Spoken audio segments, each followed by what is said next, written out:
near the end of the second summer, they moved us from hoeing nursery stock to the field where the roses were planted. And this was a field of wild rootstock that was probably 8 to 10 inches high and had 3 or 4 branches. And these roses were being budded by what were called budders, who walked along and made an incision below the bottom branch on the rootstock, and then they would cut from a packet that they carried on their back. They would cut a leaf bud from the twig, from the named variety, and with a knife they would cut that leaf bud and slip it in the incision. It was all done in one operation. You'd cut the leaf bud and reach down and make the incision, which was in the shape of a cross, slip the leaf bud in there, and then our job as tyers was to come along behind, down on our knees we were. The budders walked along and bent over, but we were on our knees because we had to get right down where the bud was inserted, and with a piece of cut rubber band, which was eighth of an inch wide, we had to tie that leaf bud so that air couldn't get in and spoil the graft. And I can remember working up to where I could keep up with my budder, who was doing, as I recall, 2,000 of these a day.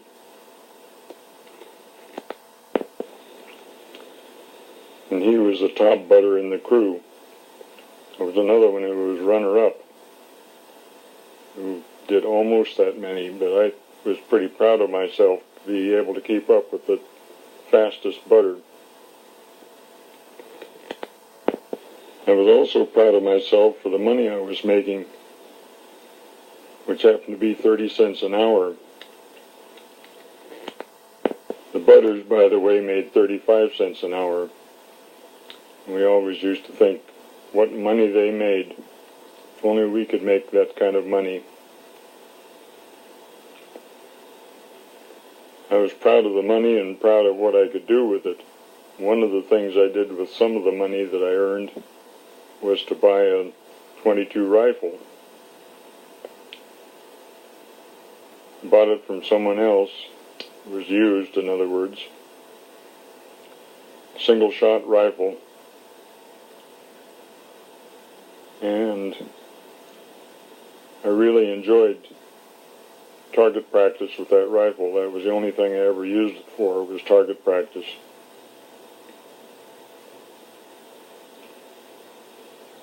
And when I went into the service, I left it home, and my brother Curtis took it over and pretty well wore it out by the time I got home. During these days of high school, I reached the age of 15 and was old enough to get my learner's permit. Well, in order to learn to drive, we at that time had an old 24 Chevrolet sedan. We had traded in the old Buick, which was really worn out.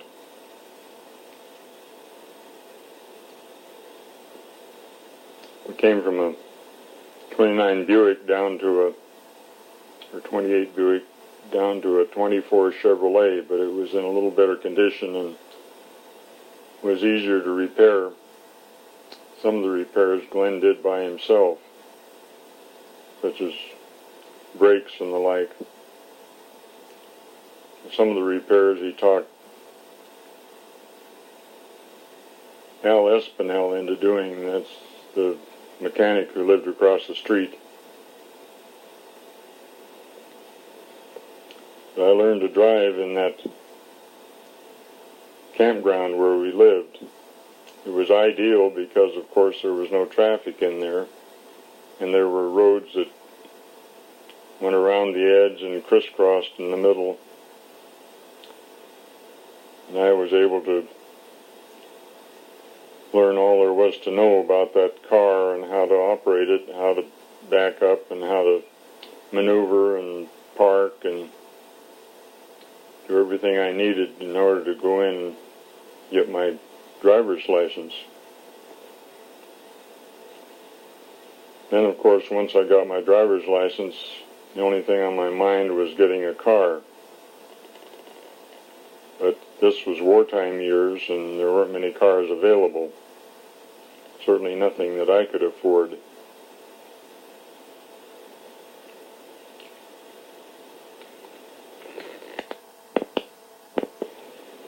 To transgress a bit, I would like to go back to the time just before Rollin is born to say that my grandfather's marriage to Avril Peel resulted in the birth of a son whom they named Edward Stephen. He was born a year before Rollin was born, 1937. And this was the time, incidentally, of the abdication of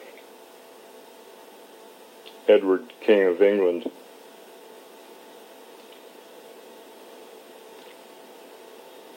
But whether or not that had any bearing on the selection of the name or not, I don't know. I know my grandfather wanted to call him Elmer after his brother, but Avril wouldn't hear of Elmer. So I think Edward was a compromise.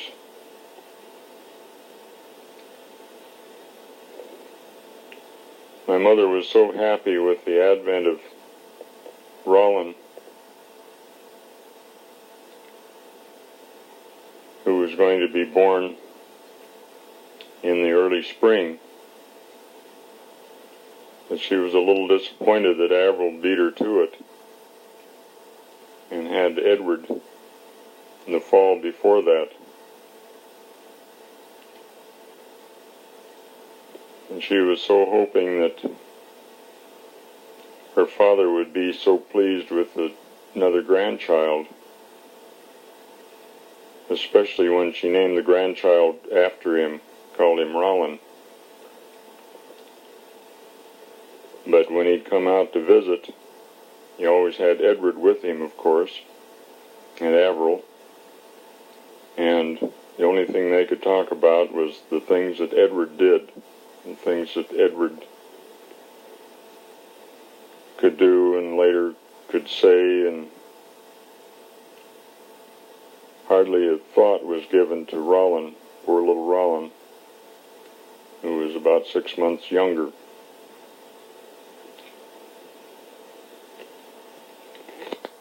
My grandfather died then in 1941 when Edward was 4.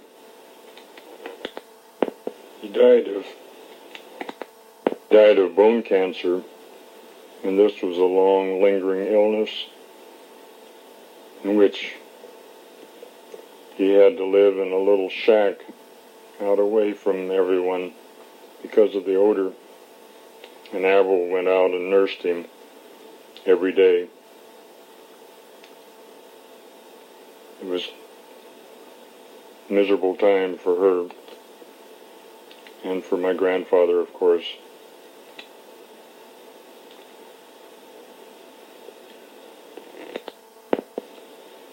Very difficult way to make a transition to the next life.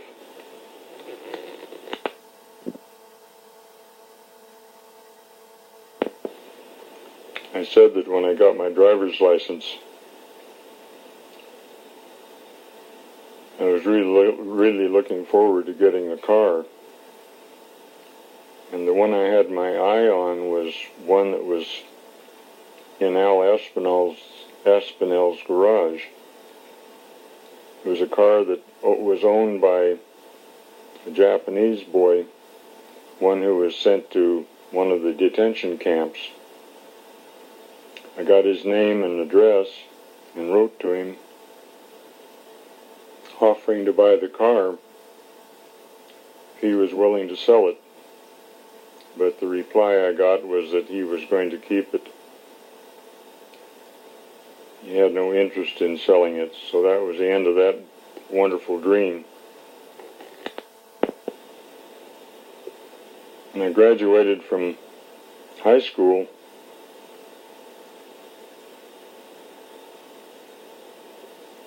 Glenn was already working in the shipyard. He had a job as a machinist, which meant that he drilled and tapped holes all over the different places on the Liberty ships and attached brass nameplates. And I think he was making $1.70, something like $1.70 an hour. I thought that sounded wonderful. It was so much better than the 30 cents an hour I'd made the summer before.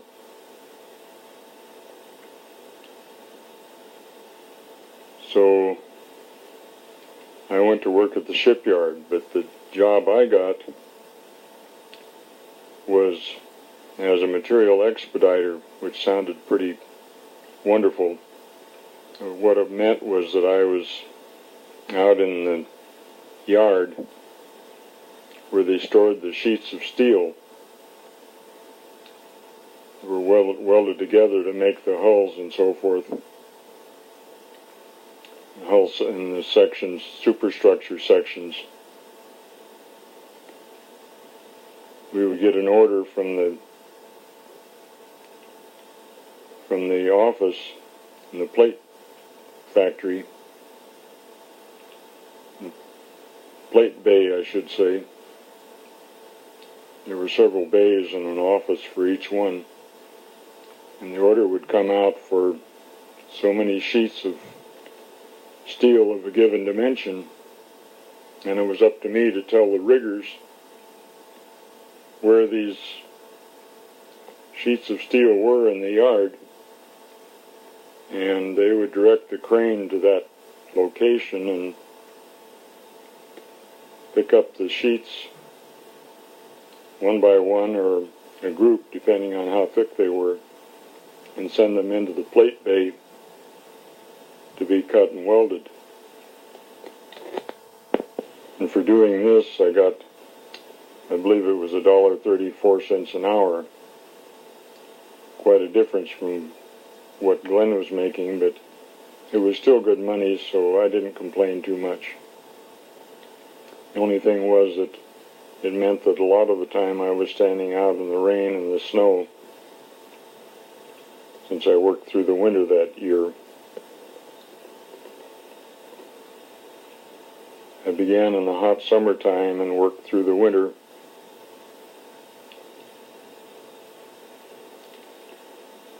And earned all kinds of money. I was able to get my teeth, go to the dentist and get all my teeth repaired. And when Christmas time came, I was able to buy all kinds of stuffed toys and animals for my two little brothers. And it was a wonderful time. I would ride back and forth with the fellas in the carpool and was considered one of them, even though I wasn't very old.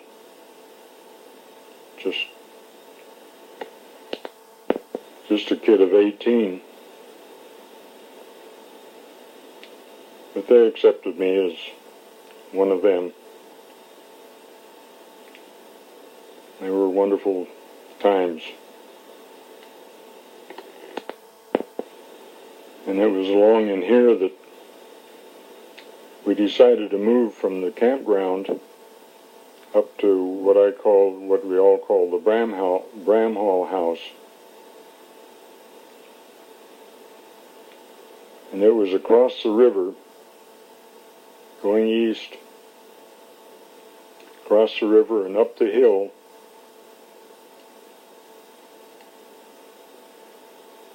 up over the bluff, and on the other side of which was the town of Springdale. Well, we were about 2/3 of the way to Springdale on the over-the-hill road. The main highway went around following the river.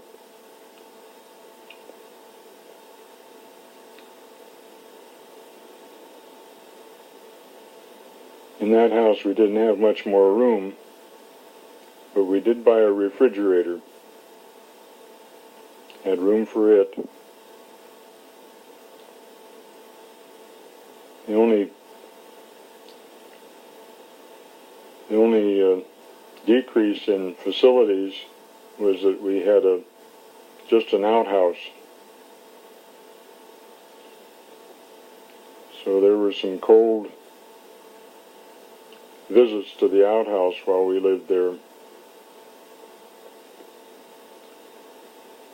I understand that after we moved out, the landlord put in a bathroom. But where in the world they found room for a bathroom in that little house, I don't know.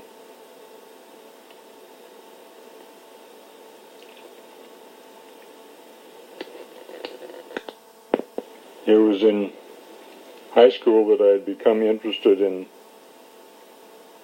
chemistry,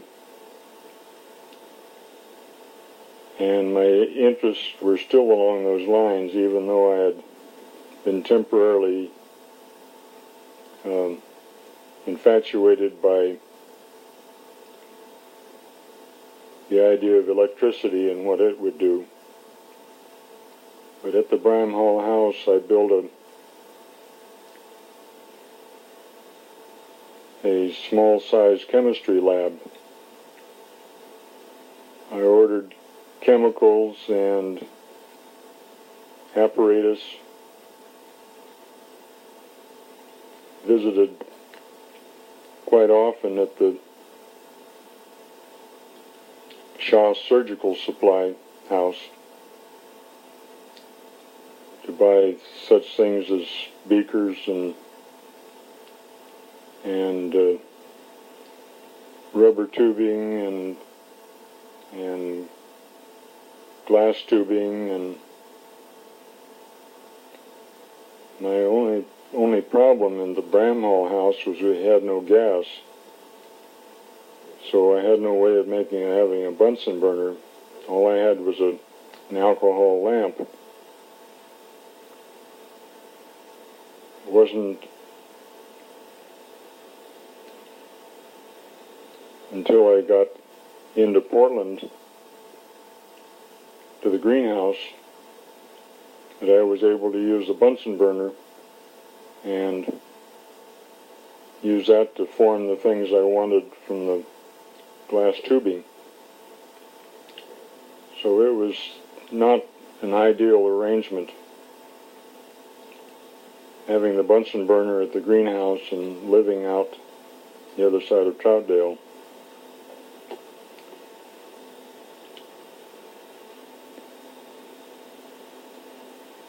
But I was able to do wondrous things with the chemical apparatus that I had. The thing that impressed the boys most was when I'd make helium and had a device that would fill a balloon with helium. They thought that was really terrific, that I could do that. I continued to work at the shipyard, Glenn and I, and in order to do this, we drive to Springdale, and there was a panel truck there, which was the local group who drove into Oregon Shipyard every day. This was on swing shift. So fortunately, that was a shift that Glenn and I had always worked.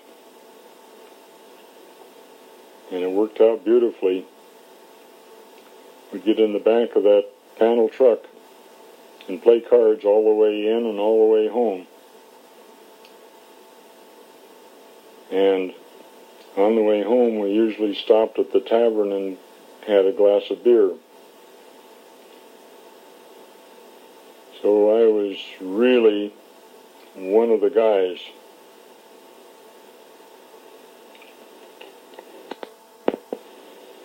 I remember that winter was especially bad in that area. We had, one night we had a silver thaw, which meant that everything was coated with ice. And when Glenn had gone into town, I guess it was a weekend, gone into town for the day, he came back and found that ice storm had come through that area, the Troutdale area, and he wasn't able to get up the little short hill.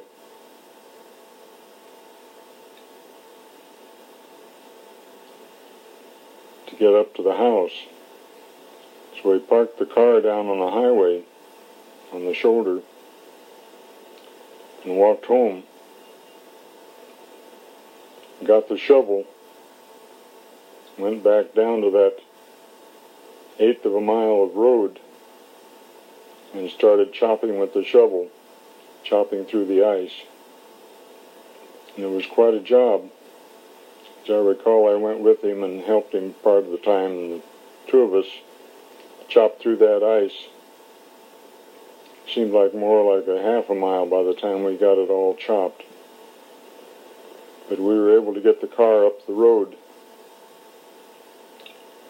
And get home with it. Of course, the next morning it started melting and didn't have to worry about the ice anymore. But that was an experience I'll always remember, and I'll always remember that little piece of road because of it.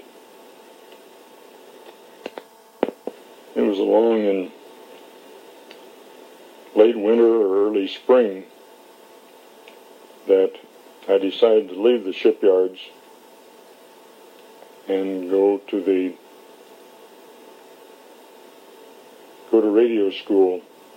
The radio school was sponsored by the NYA, the National Youth Administration, which was part of the War Manpower Commission.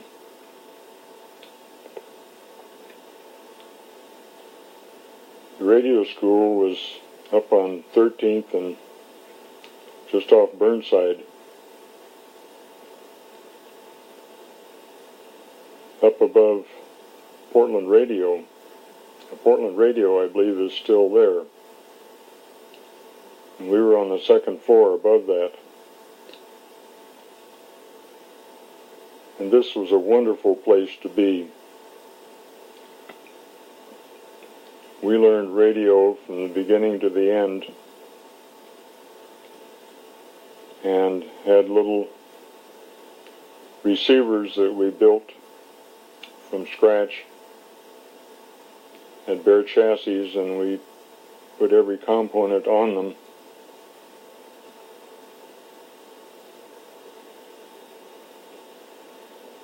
And had to make them work. We had two different levels of radio. And the people who were the instructors were radio people from broadcast stations, the technicians from the broadcast stations who donated their time to be there. Well, I guess they were paid a small amount, but they'd be there on a part-time basis. They made arrangements with their bosses to do that because it was a war effort item. So they'd work 2 or 3 days a week and then be at their regular job the rest of the week.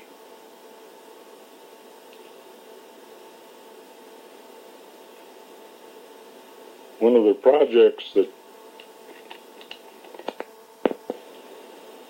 extracurricular projects that we had while we were working on our radios was to work on large power amplifiers that were later installed out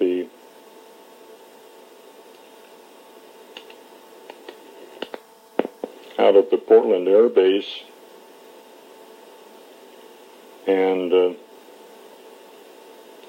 this was for a PA system that was used all over the base. There were large outside horns that were put up on poles and all powered by the amplifier and power supply that we built in our shop.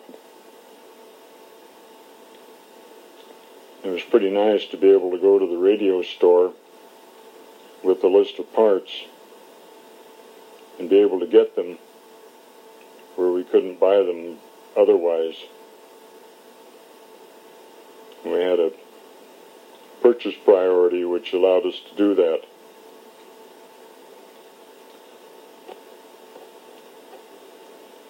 One of the amplifiers that we built didn't go to the air base.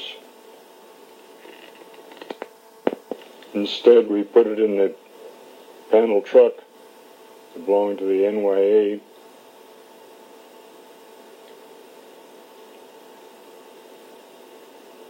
And took it to Tongue Point Naval Air Station in Astoria and installed it down there. That was quite a trip. It was quite a thrill for me. One thing I forgot to mention, when we were installing those amplifiers at the air base, I made one trip down there by myself where I and another boy in the truck, we were delivering some equipment. So all we had to do was drive to the air base with that equipment and unload it. And I thought that was quite a lark to get to drive that truck down there without any supervision.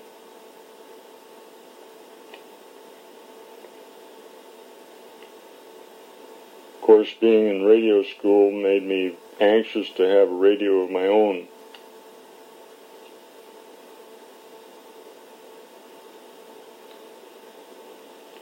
And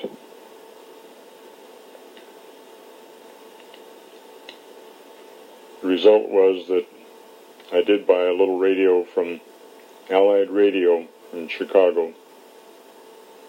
It was later swallowed up by Radio Shack. Incidentally,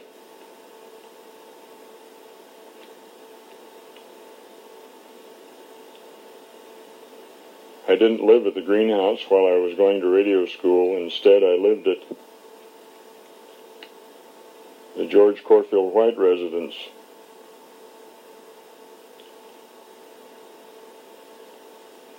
And there was my Aunt Esther and my Uncle Corfield living there, as well as Virginia and her husband Maury, who had been unable to find a place to live because of all of the war workers, the shipyard workers in town. They lived there and went to the radio school during the week. And then on the weekend, I'd work at Brager Brothers Seed Company, which was downtown. It was a competitor of Portland Seed, where my dad had worked when he was young.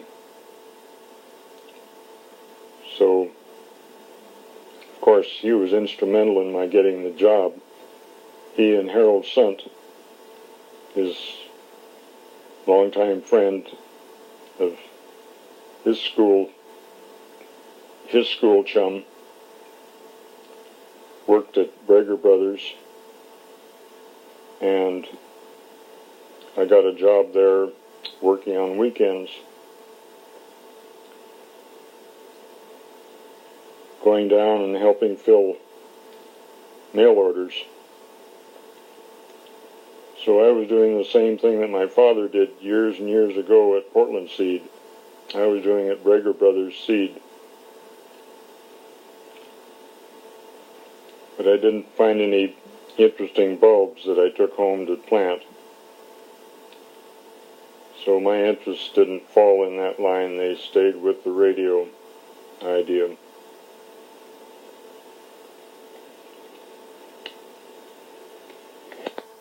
When I graduated from radio school, we all went down to a building and took what was called the Eddy test, which was sponsored by Commander Eddy of the U.S. Naval Reserve. He was looking for people to send to electronics school to learn radar, among other things. We passed that test so that we knew that when draft time came that we could request the Navy rather than the Army. Also, in talking with each other, we decided that we all wanted to get our third class and second class radio telephone certificates. So, since radio school was over, I went back to the Bramhall house to live and to study for the third class phone license was relatively easy.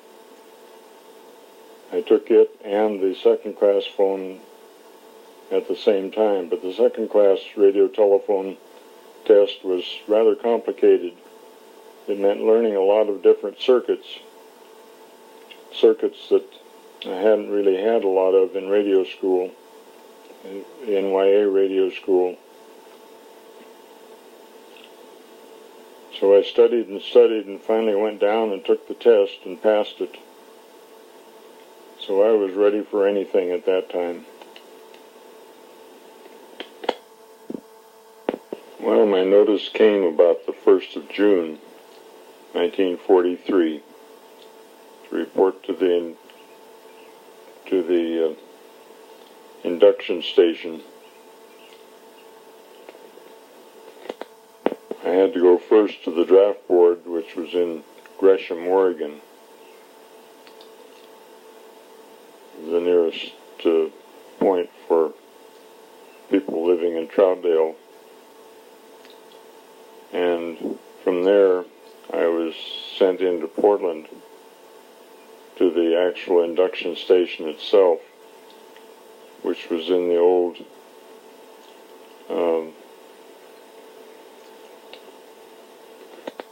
I think it was the old Masonic Temple building there on 10th Street in Portland.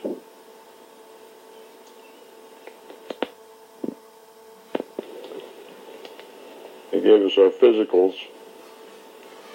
and then we were all told to report to Fort Lewis near Tacoma, Washington. I thought, no, this isn't right. I'm supposed to be in the Navy, not the Army. Unfortunately, I brought the results of my Eddy test, the test that was sponsored by Commander Eddy to get recruits for his electronics program, chiefly radar. And I had brought that with me. So I said, just a minute, I passed the Eddy test. And he said, what do you have to show that? I said, just a minute, I've got the paper upstairs. So I ran upstairs to where my clothes were, my coat and so forth, and got the certificate, brought it down to him. He said, oh, well, that's different then. You'll be reporting to Camp Farragut, Idaho. Well, I had no idea where Camp Farragut, Idaho was, but at least that was the Navy, and that's what I wanted. So about the next thing I knew, after a short week or two before I had to report, I found myself on the train headed for Farragut, Idaho, which is actually east of Spokane, Washington. About the first thing that happened to us when we got to Camp Farragut was to have sea bag and various articles of clothing issued to us. And we were told to change clothes and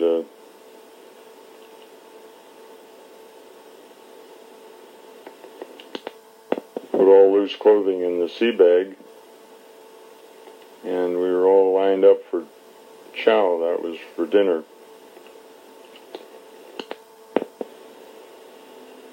After chow, we were all assigned to bunks in a barracks where we spent the night. And the next day was the first day of basic training. And we were lined up and told that we were all part of Company 588, which was in the camp that was called Waldron, Camp Waldron. There were several other camps. I can't remember the names of any except Camp Ward, which was next to us. Nor can I remember the name of the chief who was in charge of our company. But we were Company 588, and my ID number, my Navy ID number was 588-1560. So as new recruits, we got a lot of indoctrination in how the Navy does things and how the Navy expects things to be done, and there's only one way to do it, and that's the Navy way. Doesn't make any difference how you did it when you were a civilian. Everything was changed. Everything was by the Navy, by the numbers. Every bit of clothing we were issued, the sea bag itself, and the mattress cover, everything that we owned had to be stenciled with our name and company number.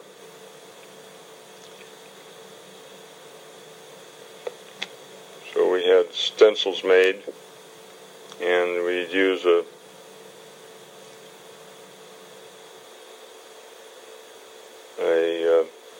dauber brush, such as you use for shoe shining, and a can of black shoe polish. And this was the way of marking all of our clothing.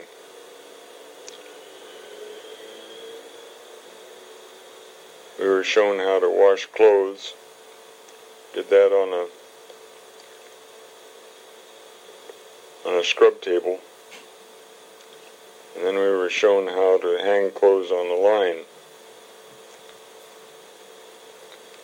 And this was not with clothespins, but with clothes stops. Clothes stops were short lengths of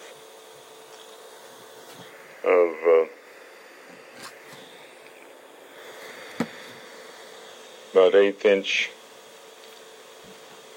line, cotton line, that was served at each end with coarse thread. And these we tied onto the corners of the clothing, and then tied onto the clothesline. We became quite good at doing this. And of course, the idea of the whole thing was so that nothing would blow off in the wind, and it didn't. We were forever getting the command to fall in, which meant that we'd run outside and line up according to a predetermined pattern in ranks or lines, and then we'd march to where we were going. And sometimes we just marched to march. We had to learn how to march in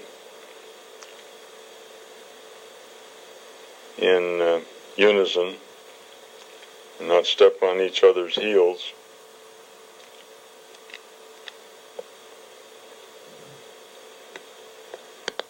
And we practiced that marching and practiced the marching and practiced the marching until we thought we were pretty good. And the thing that we were trying to do in all of this practice was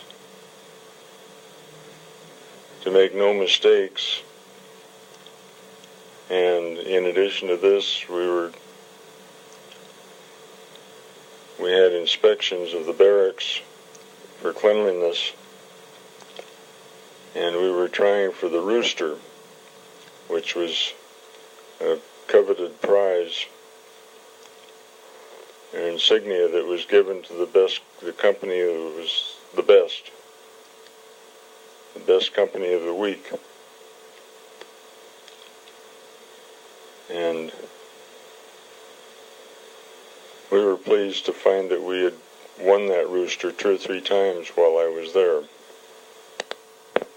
The drill field that we marched on was called the grinder. And sometimes you really felt that it was grinding you down. But we were a proud group, and marching was something that I enjoyed doing. It was so precise.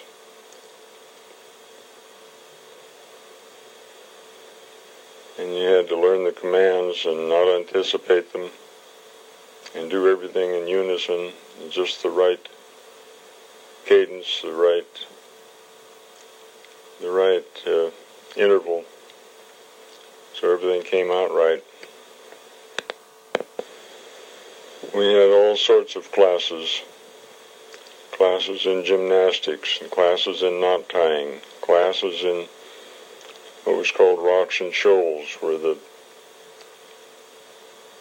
skipper, as we called him, the chief petty officer, who was in charge of our company, would read about rules and regulations from the Blue Jackets Manual.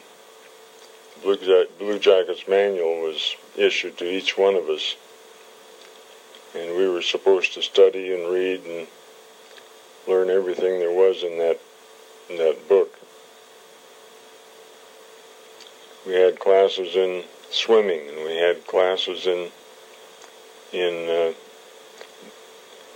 hand combat. We had classes in obstacle course.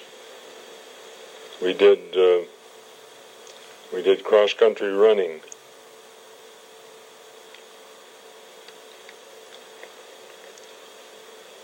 They did everything to get us into shape so that when we left there, we felt that we were kind of the elite of the GIs in training. The thing that really struck me about Camp Farragut was the beauty of the surroundings. We were in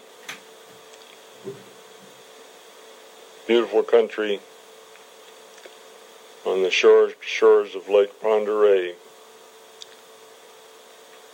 and what a lovely lake it was. We had classes on the lake in boatsmanship, but while we were down there, we were able to appreciate the rugged beauty of that part of the country where the hills come down steeply to the water,